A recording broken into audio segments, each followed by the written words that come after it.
Hello and welcome to Bloke in a Pub, and this time we're being sponsored by Hibbert's Asymmetry, because what we're going to talk about is how much money should you have in an individual fund in your investment.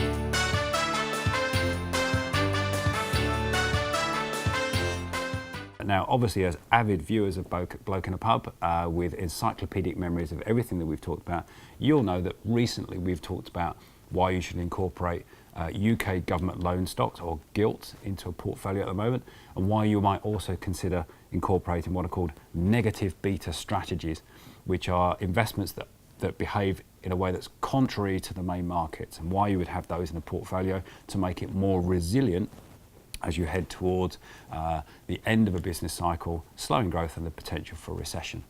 But it raises the question about how much money should you have in an individual fund? So the minimum amount of money you'd actually have in a fund, in a portfolio, is actually 5%. The reason for that is anything less than that is not statistically significant. So for example, if I have 1% in a fund that does brilliantly well and it delivers 100% growth, it's going to do virtually nothing to your portfolio as a whole because it's just too small a holding. On the other hand, you'd have no more than 20% in a fund.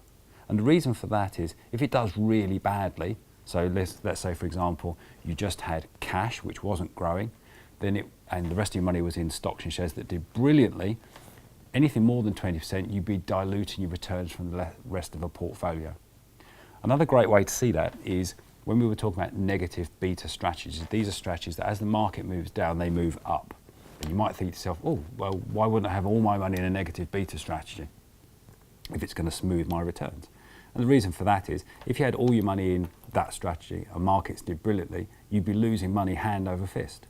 So what you really want to do is have an exposure to individual funds that complements the portfolio without either undermining their potential to contribute or overstating their ability to dilute your returns. So minimum of 5%, maximum of 20%, and then you end up with a portfolio of somewhere between 5 to 20 funds, something like that.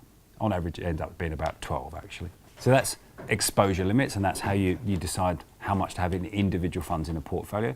And what we'll do, I'll put a link on this email to the previous messages about gilts and negative beta strategies so that it forms some kind of coherent whole and a through line.